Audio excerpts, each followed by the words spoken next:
What's going on, everybody? I'm John Velasquez, and what I'm going to be talking about today is unearthing the mysteries of Mount Ararat. Now, I want to paint a picture for you guys, right? Imagine standing in a snow-capped slope of Mount Ararat in eastern Turkey. Right, the air is thin, the wind is sharp, and before you lies a massive boat-shaped formation, half buried in the earth. Right, for decades, explorers, archaeologists, and skeptics alike have debated whether this natural ridge could be, the resting place of one of the world's oldest and most famous legends, Noah's Ark. Right. So while the story of the flood does come from the Bible, the search for its supposed remains is a scientific and archaeological pursuit that bridges both faith, geology, and technology. Now today, I'll explain the Darupiner site near Mount Ararat. Now exploring what it is, what scientific evidence reveals about it, and why this mystery continues to captivate and capture global attention.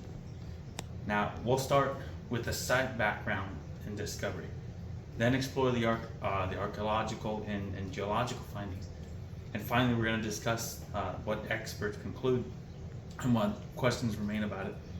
Now let's begin where the story starts, right? In the mountains of Ararat. Now Genesis 8:4 tells us by biblical accounts that the ark rested in the mountains of Ararat. Now that verse inspired centuries of explorers to look in that region. And the site most often linked to the ark is known as the Darupiner Formation. Now, it's named after the Turkish army captain who noticed this distinct boat-like formation when they were taking aerial photos of the area. Now, according to the Jerusalem Post in 2024, the formation measures roughly 164 meters long, almost identical to the 300 cubits, which is about 515 feet, described in the biblical texts.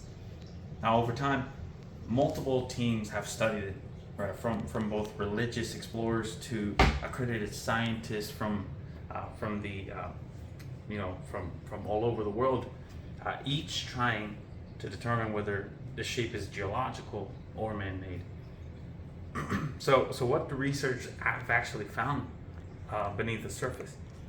Well, interestingly, in 2014, a computer engineer and archaeologist, Andrew Jones, and a geophysicist, John Larson, applied a modern technology. It's called electrical resistivity imaging. Now, this technology, known as ERI, what it does is sends mild electrical currents through the ground to measure the resistance. And what it does is it draws a picture through those electrical resistances. Right, as a 3D imaging of it. Now, as reported by the Popular Mechanics in 2023, their scans revealed a semicircular, symmetrical red pattern, but it was beneath both sides of the formation. The structures that appear are evenly spaced, and most importantly, they resemble the internal ribs of a ship. Now, according to the Jerusalem Post in 2024. Soil analysis from the site revealed traces of materials consistent with ancient human activity, and some have even claimed to have found metal and pottery in the area. And that's all dated to 5500 to 3000 BC. However, many geologists disagree with the interpretation.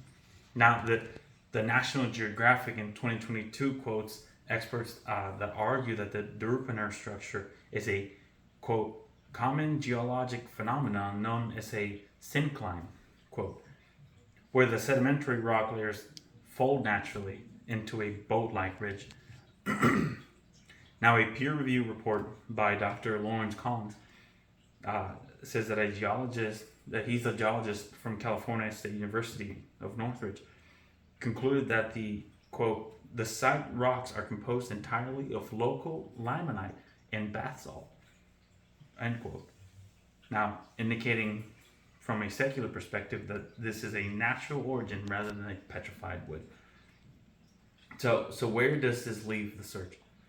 Well, let's look at what the scientists and historians agree on. The consensus among mainstream archaeologists is that the Derupiner Formation is inconclusive, with the secular researchers leaning more towards it being a normal rock formation, right? And the biblical researchers obviously believing that this is the founding of the ark. Now, this hasn't ended the fascination, though. I mean, the site remains one of the most studied and geological anomalies in Turkey, right? According to the National Geographic in 2022, Noah's Ark expeditions have evolved from a faith-driven quest into a genuine scientific investigation, revealing more about the regional geology and human settlement patterns more than the ark itself.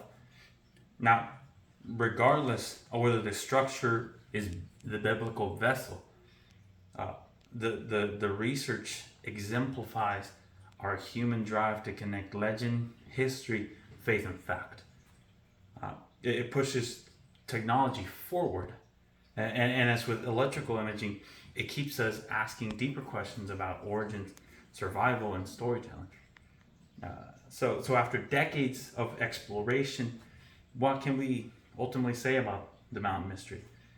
Well, we've traced the mystery of the Derupiner Formation from its discovery in 1959 to the modern electrical imaging in 2014.